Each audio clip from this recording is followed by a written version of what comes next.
¿Qué es el cine? Desde el punto de la ciencia o la tecnología. El cine es, sobre todo, una fusión entre arte y tecnología. Su invención no hubiera sido posible sin los aparatos inventados previamente en diferentes lugares del mundo. Nos referimos a la cámara oscura del árabe Al-Hassen aproximadamente en el año 1000, la linterna mágica de Christian Huygens, un holandés del siglo XVII, la fotografía desarrollada por Joseph Niepce en 1826, o el daguerrotipo en 1844 de Louis Daguerre, ambos franceses, o el kinetoscopio patentado por Edison, pero inventado por un empleado suyo norteamericano, Lorry Dixon, desarrollado a finales del siglo XIX.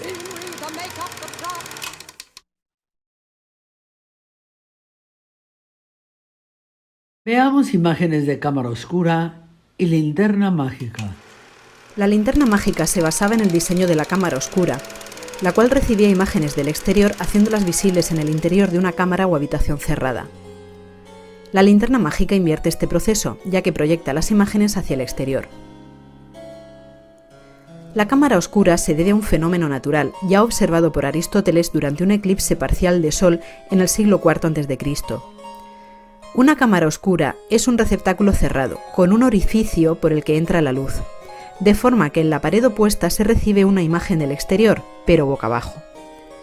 Leonardo da Vinci comparó acertadamente el funcionamiento de la cámara oscura con el del ojo humano. Hacia 1550, Gerolamo Cardano recomendaba el uso de un disco de cristal biconvexo, adosado al orificio de la cámara oscura, para obtener una imagen más brillante y corregir la distorsión. La cámara oscura permitía interpretar el espacio tridimensional a un plano bidimensional. Por esta razón, Giambattista della Porta aconsejaba el uso de la cámara oscura como una ayuda para el dibujo, siendo ampliamente utilizada con este fin hasta el siglo XIX. En cualquier caso, la mayor trascendencia de la cámara oscura ha sido su papel decisivo en la invención de la fotografía, prefigurando en sus diversas formas la cámara fotográfica. Al igual que la linterna mágica, la cámara oscura fue también utilizada como espectáculo desde finales de 1800. Actualmente se pueden visitar cámaras oscuras en edificios históricos, tales como la Torre Tavira de Cádiz, el Museo World of Illusions de Edimburgo o en la Plaza Vieja de La Habana.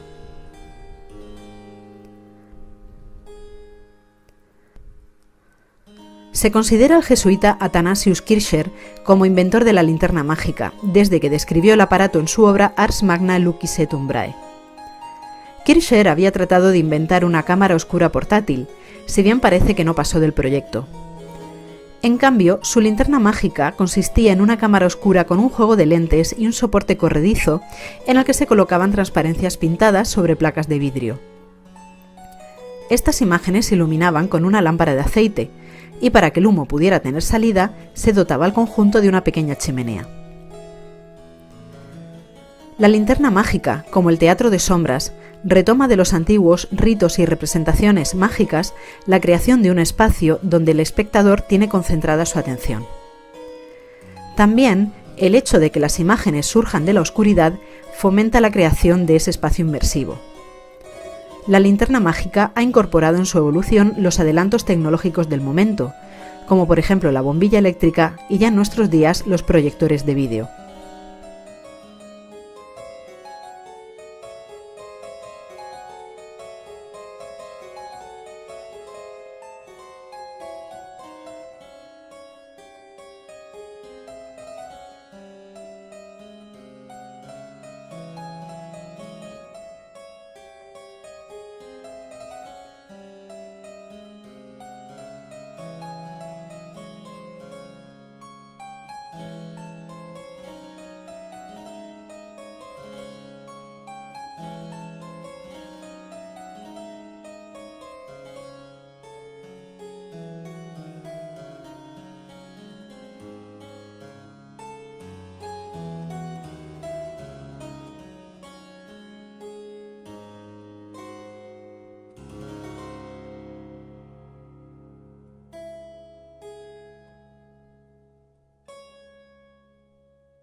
A finales del siglo XVIII y durante el XIX, la linterna mágica se transformaría en el fundamento de varias importantes formas de entretenimiento público en Europa.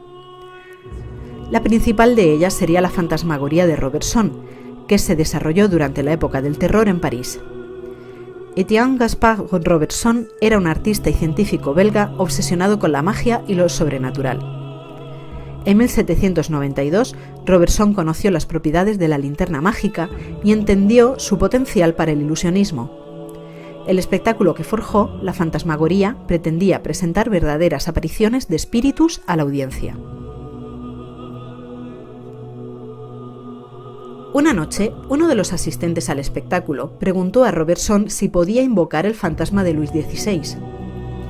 Robertson argumentó que podría hacerlo si hubiese conservado la receta mágica que tuvo una vez. Por esta razón, las autoridades prohibieron el espectáculo durante un tiempo.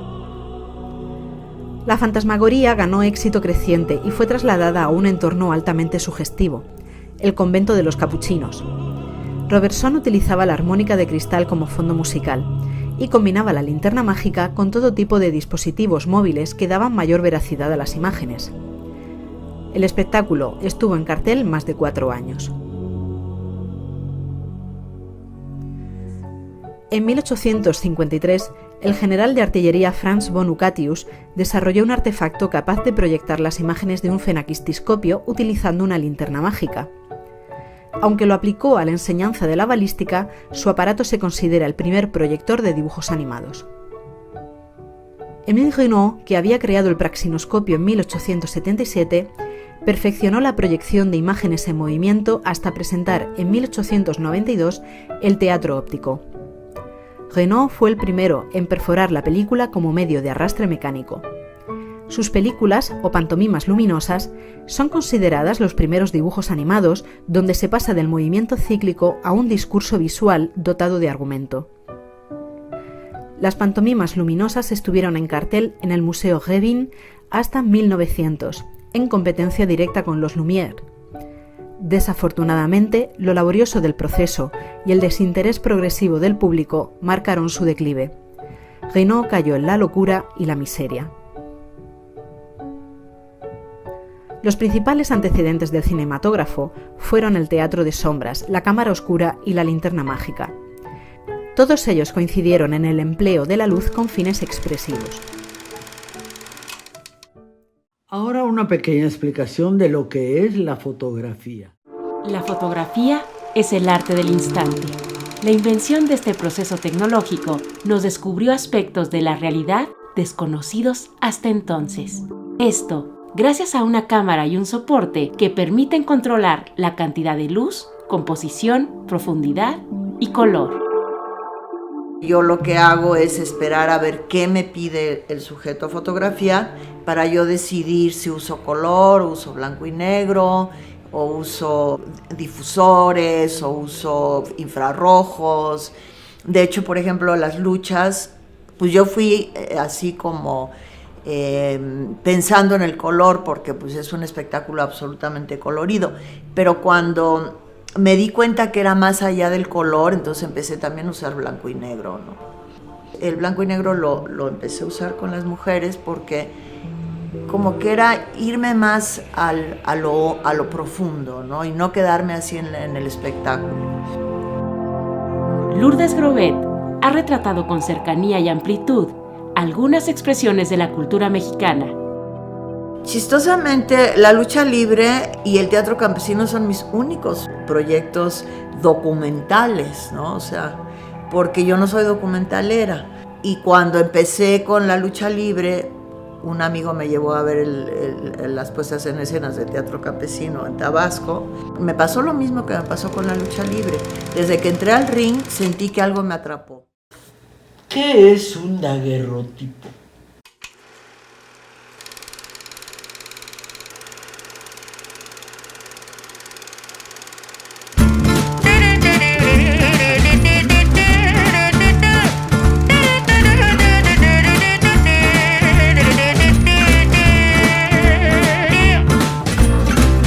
Donnez-moi une suite au Ritz, je n'en veux pas des bijoux de chez Chanel, je n'en veux pas. Donnez-moi une limousine, j'en ferai quoi? Offrez-moi du personnel, j'en ferai quoi? Un manoir à Neuchâtel, ce n'est pas pour moi. Offrez-moi la tour Eiffel, j'en ferai quoi?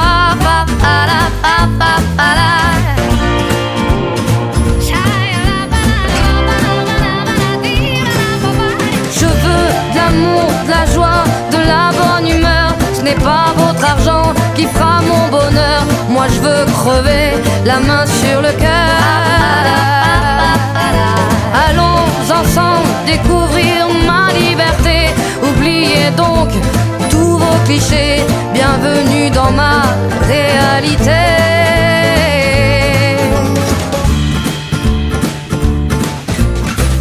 J'en ai marre de vos bonnes manières, c'est trop pour moi. Moi je mange avec les mains et je suis comme ça. Je parle fort et je suis France, excusez-moi. Fini l'hypocrisie, moi je me casse de là. J'en ai marre des lampes de bois. Regardez-moi, de toute manière je vous en veux pas.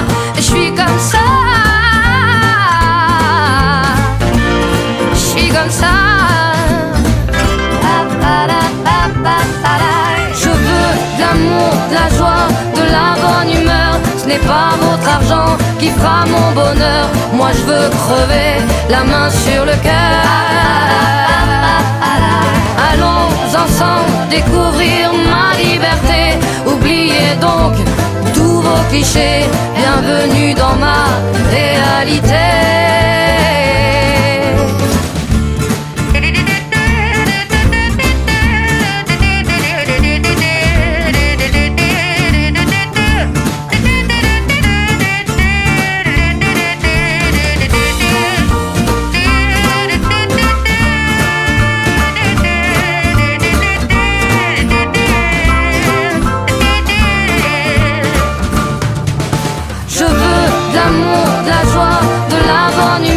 Ce n'est pas votre argent qui fera mon bonheur. Moi je veux crever, la main sur le cœur. Allons ensemble découvrir ma liberté. Oubliez donc tous vos clichés. Bienvenue dans ma réalité. Je veux de l'amour, de la joie, de la bonne humeur. Ce n'est pas votre argent qui fera mon bonheur. Moi je veux crever, la main sur le cœur. Allons ensemble découvrir ma liberté. Oubliez donc tous vos clichés. Bienvenue dans ma réalité.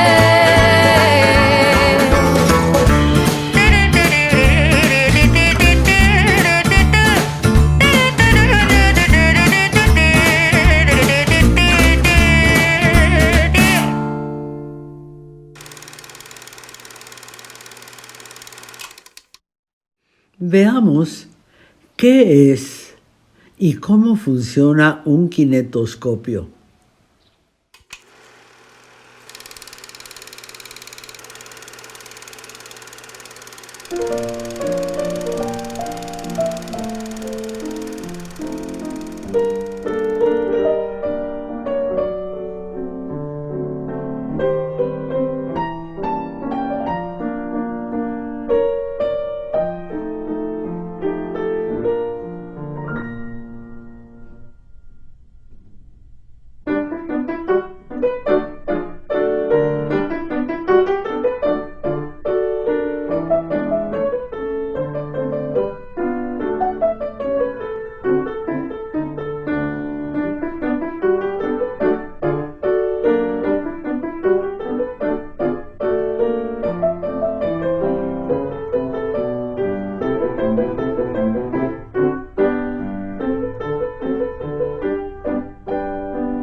cine surgió en esa época en que los seres humanos, hombres y mujeres, estaban disfrutando todos los inventos como si se tratara de una nueva religión.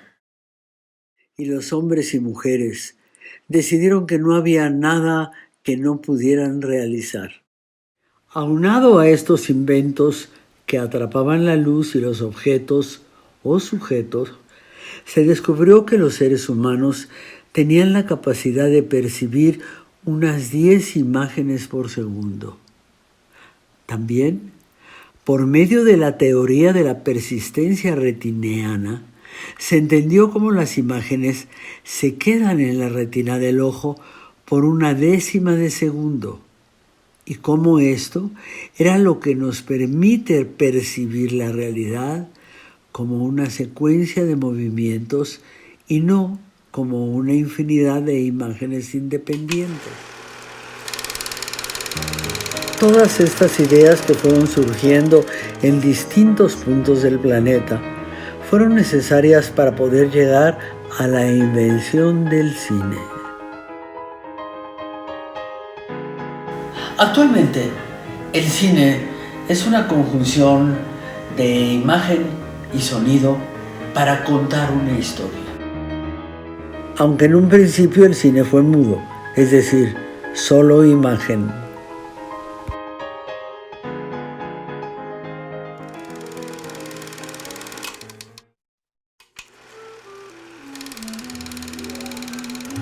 México fue primero espectador de cine para más tarde convertirse en creador. Las primeras imágenes cinematográficas en nuestro país constaban de diferentes personajes, pero no contaban una historia.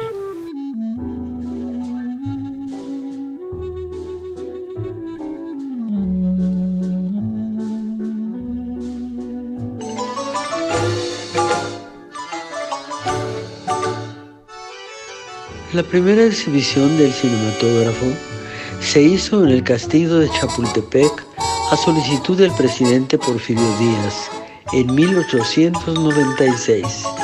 Los invitados eran funcionarios del gobierno de México y personas de la familia de Díaz.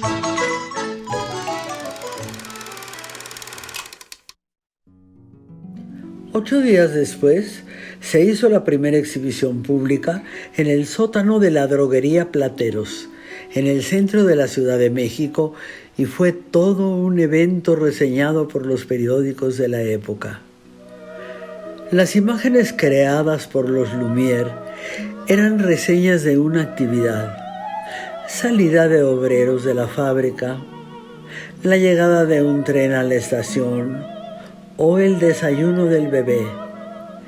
Pero hubo también un pequeño corto que inició todo: El regador regado, donde un niño travieso quitaba el pie de una manguera y un señor se empapaba. Con esta imagen se descubrió el chiste visual.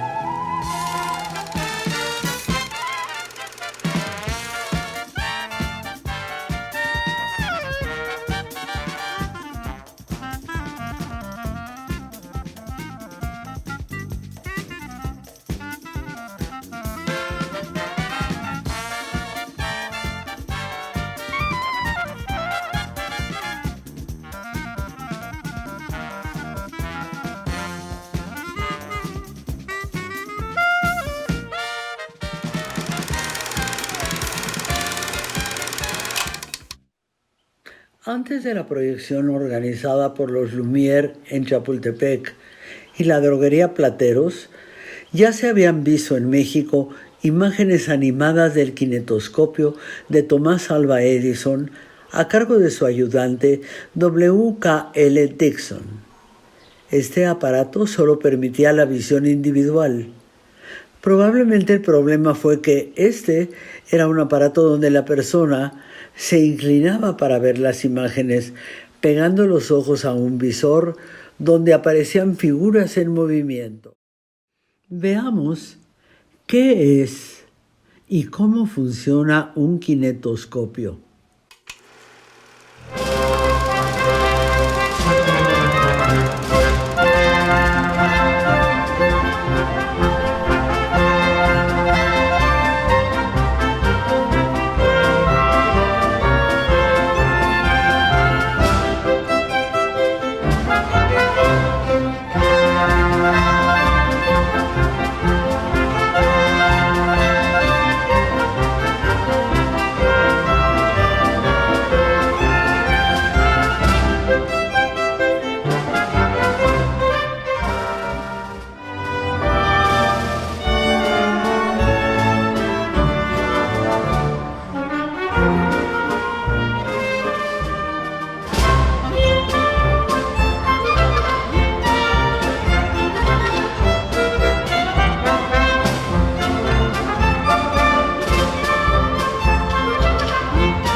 Como ya vimos en el kinetoscopio, se veían personas como bailarinas, boxeadores, cirqueros o luchadores realizando breves proezas, pero sin historia.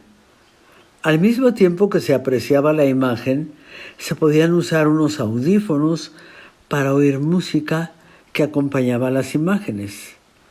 No obstante, la integración de sonido, el kinetoscopio, no tuvo mucha aceptación en nuestro país. El gran éxito del invento de los Lumière es que convirtió la exhibición cinematográfica en un evento social. No así lo que era el kinetoscopio. Cine silente y cine sonoro en México.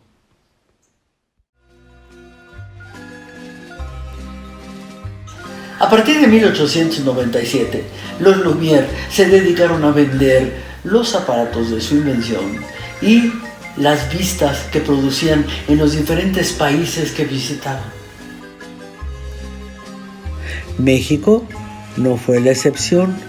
Desde entonces, muchos extranjeros vinieron armados con aparatos comprados a los Lumière y lo que se llamaba vistas o imágenes que podían interesar al público que pagaba por ver estas imágenes en movimiento. El primer mexicano que filmó material original se llamó Ignacio Aguirre. Él filmó riña de hombres en el Zócalo y rurales mexicanos al galope. Un año después, inició sus filmaciones el segundo mexicano dedicado al cine, Salvador Toscano, un ingeniero de Jalisco. Toscano se convierte en una persona muy importante por dos actividades primordiales. La primera, que fue promotor del cine europeo, del cine extranjero que llegaba a México. Por ejemplo, el de Georges Méliès, quien fue llamado el Mago. Segundo, porque se dedicó a filmar cuánto suceso importante se daba en el país. Por ejemplo, al presidente Díaz en varias actividades como el general Díaz en su paseo por el bosque de Chapultepec. Salvador Toscano registró también los festejos por el centenario de la independencia de México en 1910 y para terminar muchísimas escenas de la Revolución Mexicana. Por otra parte, Toscano filmó la primera película de ficción hecha en México y basada en Don Juan Tenorio.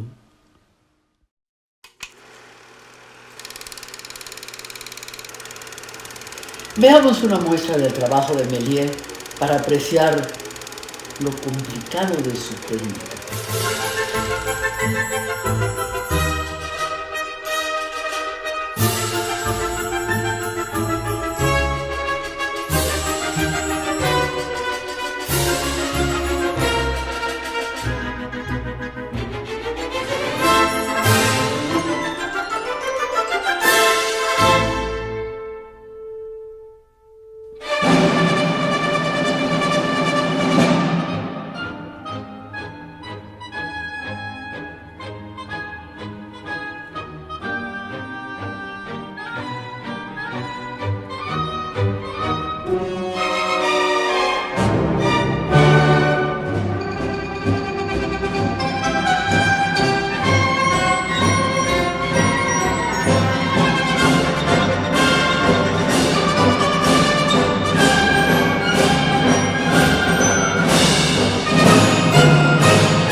Veamos unas escenas de la película Memorias de un Mexicano.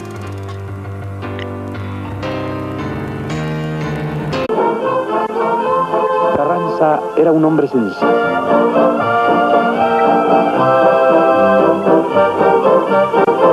De elegancia y de lujo.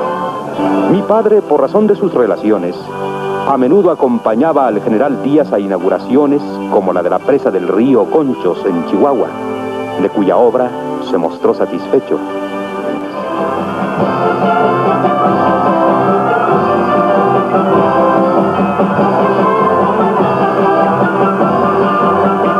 La hora del banquete que se sirvió en su honor.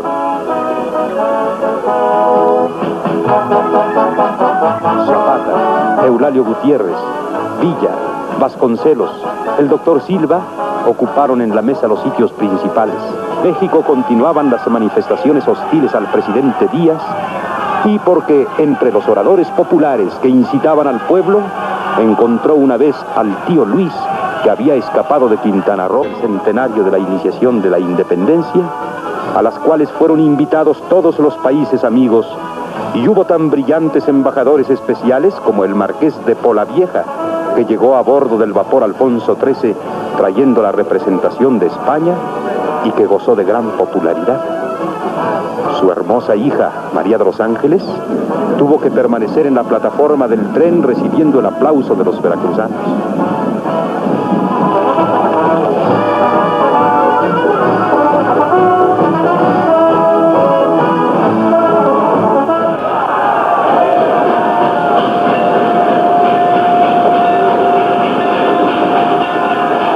La llegada del tren a México era esperada con ansia por la multitud. Célebre batalla de Bachimba, en que las fuerzas de Orozco fueron derrotadas por los federales.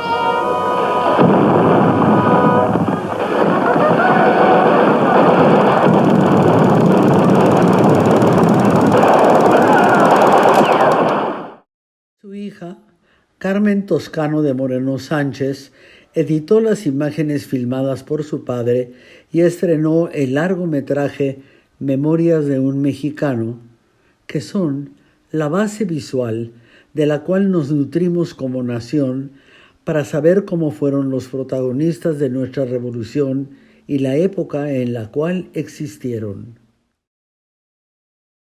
En este sentido, podríamos considerar a la señora Toscano de Moreno Sánchez como una de las primeras cineastas de este país.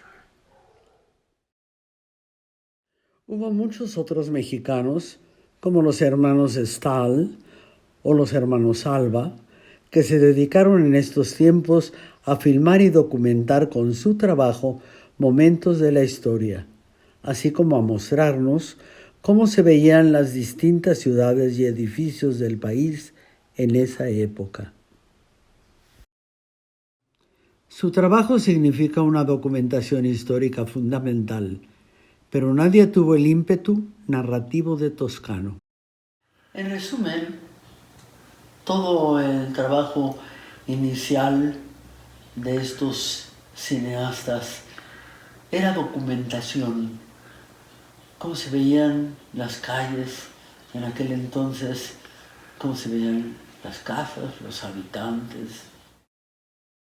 Toscano hizo la primera cinta de largometraje de ficción, ya antes mencionada, Don Juan Tenorio. Lo hizo siguiendo los parámetros de Méliès y no de teatro filmado tipo Edison. En 1899, Toscano filmó otro cortometraje de ficción llamado El terrible percance de un enamorado en el cementerio Dolores. Del cine de ficción, este medio, el cinematográfico, empezó a tener un éxito fantástico, como alrededor del mundo. A partir de 1911, con Madero ya en el poder, el gobierno nombró inspectores para las exhibiciones cinematográficas. Unos, por su calidad de higiene, es que revisaran los espacios en donde se exhibían las vistas. Y el segundo, para revisar la moralidad de las vistas mismas. La moralidad porque los intelectuales de aquella época presumían que este gran invento y entretención de la sociedad era para gente vulgar, poco refinada.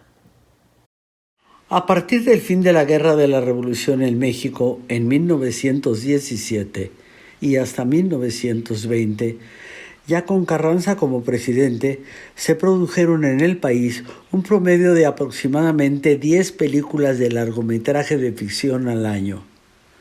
Fue una época de relativo auge de esta actividad y coincidió con la entrada de los Estados Unidos a la Primera Guerra Mundial. Sin embargo, la diferencia de producción se nota claramente cuando comparamos la producción mexicana con la de Hollywood. Estados Unidos producía 800 películas, o sea, 80% más, como en la actualidad del cine mexicano. Ahora bien, los exportadores americanos de la época no consideraban nuestro país como un lugar estable para comerciar, amén de que una buena parte del público rechazaba las películas gringas porque a raíz de la invasión realizada por Francisco Villa a Columbus, Nuevo México, en 1916, los villanos preferidos en las películas norteamericanas éramos los mexicanos.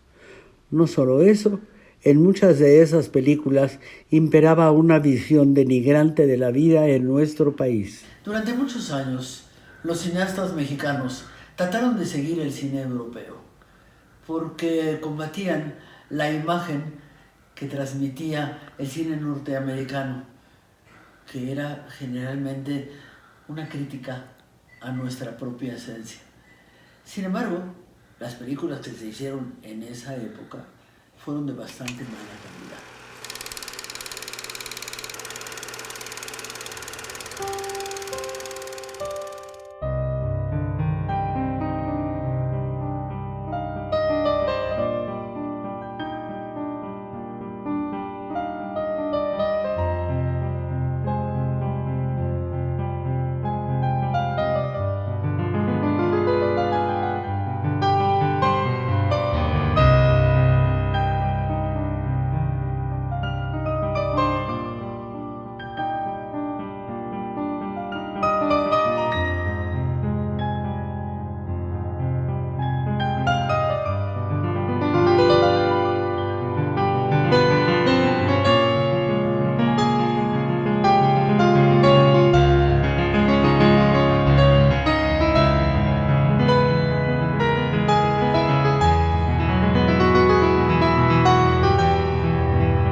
favorece la inmovilidad de la cámara y la falta de acción en los cuadros. El cine silente mexicano no solo era tieso en términos de técnica, también era chafa en cuanto a lo que retrataba. Se cuenta que en la película La Luz se veía en un restaurante de Xochimilco una mesera vestida de napolitana y en los canales una góndola veneciana con un gondolero vestido de charro. Ahora vamos a ver un clip de cine más movido de esa época. Estamos en 1917. En defensa propia fue producida y dirigida por don Enrique Rosas, totalmente filmada en exteriores. Una opereta silenciosa. El cine tenía entonces una gran influencia del teatro. Los actores parece que esperan el aplauso del público.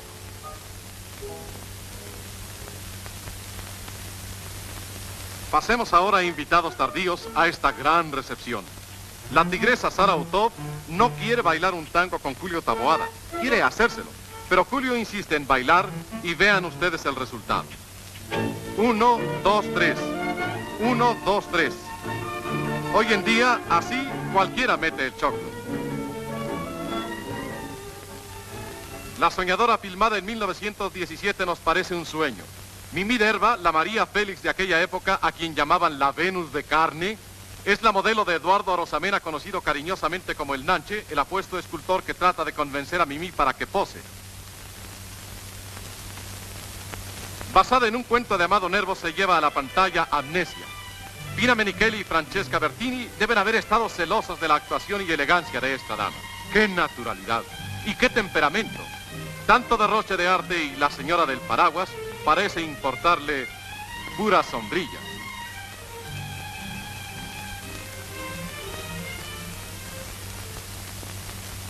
De la risueña casita de Tacubaya,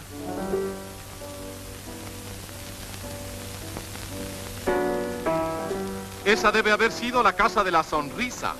Carmen, de Pedro Castera, fue una de las primeras novelas mexicanas llevadas al cine. Guillermo Hernández Víctor se va al viejo mundo. Elvira Ortiz y Rosa Áspero, la mamá, lloran a lágrima batiente. Pero Víctor tiene que cumplir con su destino. Esta película pudo haberse llamado Las Abandonadas. Parte Víctor para Europa, parte de la familia se queda en casa y parte el alma a la escena.